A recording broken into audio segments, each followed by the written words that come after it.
Hey, what's up, guys? This is Beat. I'm here to learn you a thing or two about Venenatis, why you should do it, gear setups, how to do it.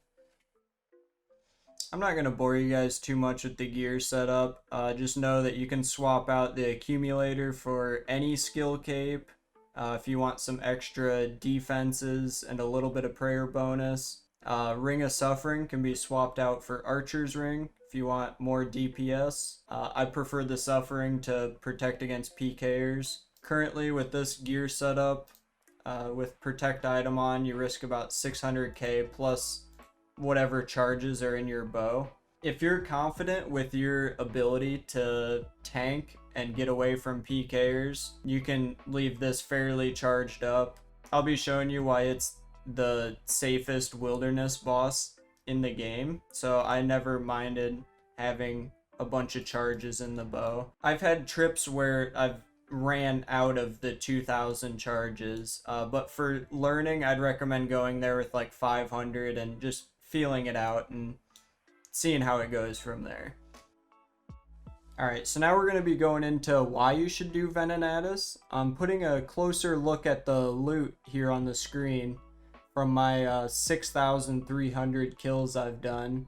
You'll see I've made, it says 520. At the time I did the grind, it was around 600 mil or so. And you can get about 20 to 25 kills an hour on average, which comes out to just around 2 to 2.5 mil per hour. Easily one of my favorite bosses to just go in AFK. I'd put it up there with like KBD as far as how easy it is once you learn the safe spot, which I'll be going through today. So without any further ado, let's get into it. Be teleporting to the Corporal Beast. You just run east from the Corporal Beast Cave. Alright, so here we are. A few things to remember when you're here. Protection from magic at all times. Blighted Super Rees are cheap enough to where you can just keep protection from magic up at all times. This makes it so that way Venenatis can't do that much damage to you, and if you get TB'd, it's only a half TB, and with Door and all the food we bring, if you can make it into singles, you live 100% of the time. So as you can see, we have quite a few tiles marked out here, and I'll do my best to explain them. This tile right here, as you can see, it's kind of up to and over one from this web. This is, you're 100% safe from Venenatis. This is where you'll be waiting. So these two tiles over here by Venenatis, you can see there's this 2 tile gap in between these webs here. You're going to want to mark those, and I'll explain why. So you'll see that Venenatis is just kind of like roaming in this area when you first show up. What you're going to want to do is you're going to want to wait for Venenatis to be east of these squares. Okay, so then you move up to this tile here once she's east of the squares, and here is where you're going to be initiating the kill. It is five tiles in between this one and the one you're waiting on. And then once she crosses over that, see how she looked at me? She'll stop on this square right here. If she doesn't stop there, you're in trouble and you need to run. Venenatis hits very hard. It can definitely catch you off guard. So an important thing to remember here is that if you stop attacking, she'll come and mess you up. So it's very important that if you need to drink prayer, you wait for the attack to come out of the bow, and then you drink a prayer potion and click immediately right back on Venenatis. So you'll notice that if you time this right, you can kind of walk when you do it. So you walk over here, and this is singles. This line right here is singles, and this square right here is my favorite square in the entire wilderness. And let me show you why. So we're here killing Venenatis, minding our own business. PKer logs in. You just put on the door and don't move. Notice this guy didn't even TB me. Like, I'm free to go at any time. I'm not being detained. He hasn't read me any rights. I don't need to get my lawyer. Instead, I just stand here holding this door, and he gets clapped up by the spider. I don't have to do anything. We're just hanging out, waiting for this guy to finish up whatever he's doing so I can go back to killing the spider.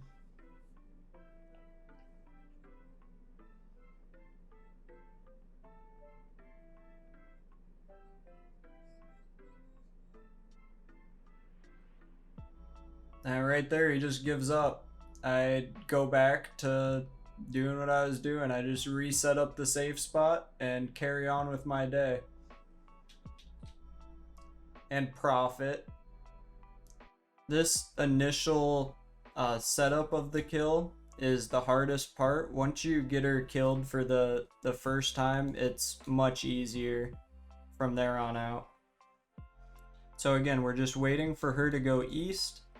Once she goes east past these tiles, we'll run up to this square and then wait for her to come our way again.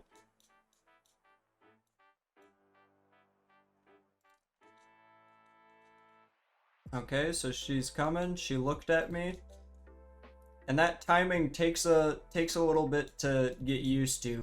But what you're really looking for is her to stand on the tiles. As soon as her square touches those tiles is when you need to click. I'll slow that down for you here in a second. So here we go. She'll spawn right on those tiles. She'll turn and look, and then you just attack. And boom, she landed on that square there. And safe spot set up. We do our little walk into singles here. Attack, walk, walk. We're gonna slow things down here a little bit. Pay attention to my red click and just get an idea of when you're gonna be attacking. So on the reset of a kill, she almost always spawns on those tiles. There's like a 10% chance that she doesn't, but most of the time she will. And then you're just gonna want to attack when she turns and looks at you.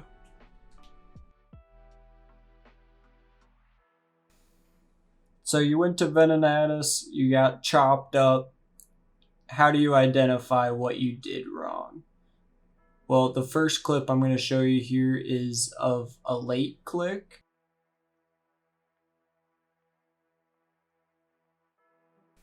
As you can see here, we clicked late, so Venenatis came over the middle tile that she needs to stop at.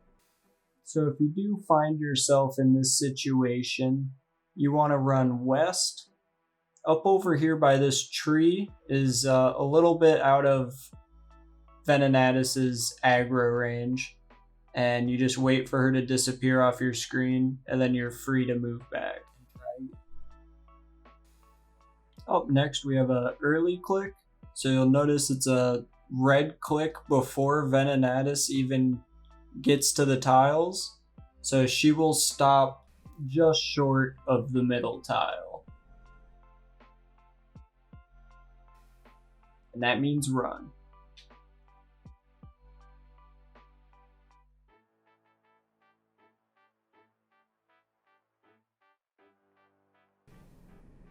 This right here is what happens if you let your prayer drop.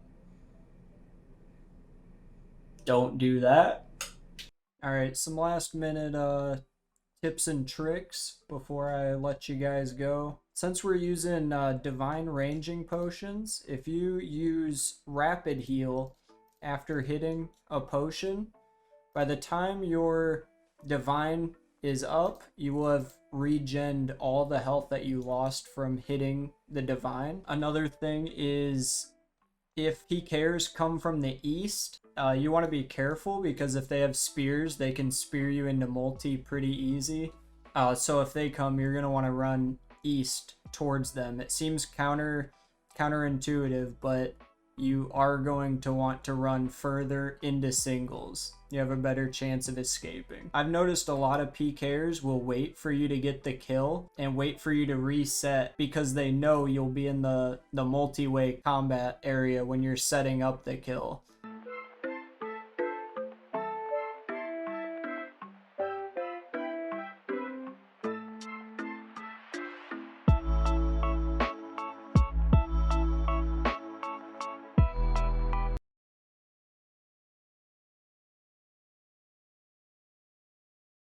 So just be most cautious when you're setting up the first kill of the trip. Now for some bonus clips.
I'm in danger.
And that's about all I got for you today. I hope you guys learned something, and good luck on your grind.